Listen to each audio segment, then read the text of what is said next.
Oh, good? Okay. Hi, my name is Dr. Sean Lauderer. I'm Total Wellness Solutions. I want to thank you for watching and welcome to my video number 2 in our rehab video series. We're going to be talking about sciatic pain, sciatica. You know what I'm talking about. That pain in the arse, which everybody has in one form or another. Yes, I'm going to show you how you can relieve sciatic pain on your own. We first want to discuss what's happening with sciatica. How does that occur? Where that pain that feels like it's in your hip, but it's actually coming from the lower back. If you look at our spine model here, sciatic nerve, which is the largest nerve in your body, starts in the lumbar spine and it runs all the way down to your feet. The largest nerve in your body, and it has lots of articulations throughout the lower body. So sciatica most of the time occurs here in the lumbar spine. Could be if the disc is swollen or the joints have been misaligned and are dysfunctional in some way that are putting pressure on the root of the sciatic nerve. And the more pressure there is, the further it radiates down the leg. So that is typically, not always, but most of the time what causes sciatic pain. So what I'm going to do today is show you how you can gently and effectively remove or relieve that pain on your own. I'm going to start by showing you one stretch and one using the myofascial roll. Okay?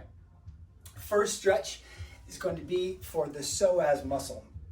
The psoas muscle, also known as the hip flexor, does this.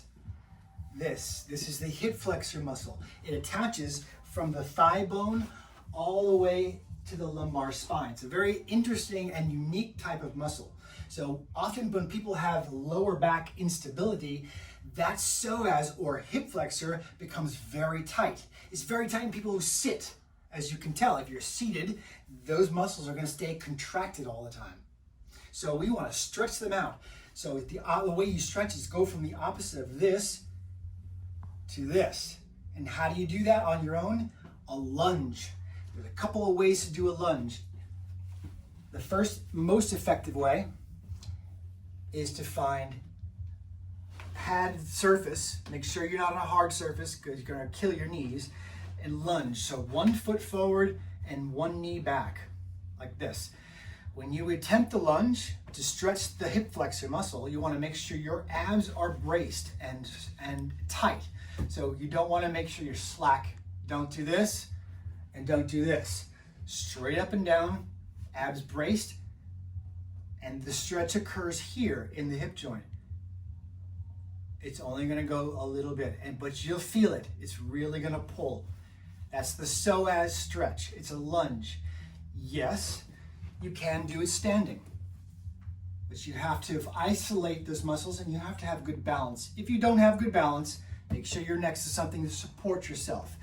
We don't want anybody falling down and getting hurt, but that's it. Once you're done, you come out, breathe, take a second,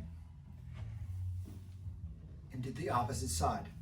It doesn't matter if sciatic's on one side or the other. You always must stretch both sides.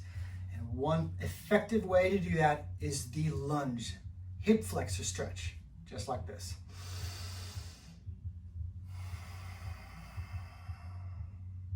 Hold for 5 deep breaths. Always breathe, never hold your breath. Oxygen must flow, must get to the area being stretched. That's your stretch, number 1. Number 2, and my favorite, the myofascial roll. You might have heard of these, you might have seen these before. Sometimes they come a little smaller, sometimes they're about like this size. So what you're going to do, I'm going to show you a way on how you can massage out that piriformis. That's it. You might have heard of the piriformis. It's that muscle where the sciatic nerve runs through and often goes into spasm and will irritate that nerve and cause that pain. So this is another way that you're going to be able to self-massage or work out that piriformis muscle. So lay the myofascial roll in front.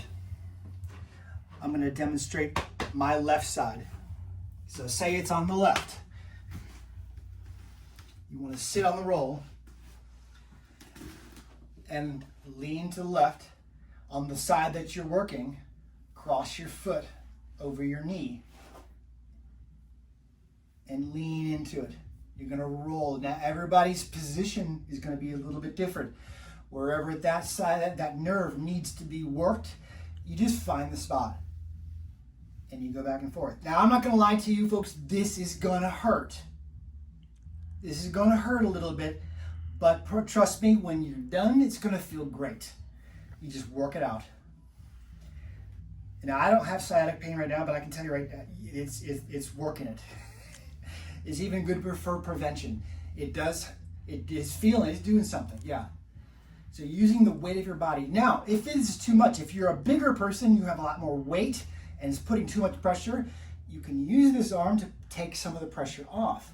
So you're using your leg and your arm to reduce the amount of pressure as you work the muscle back and forth, using the myofascial roll.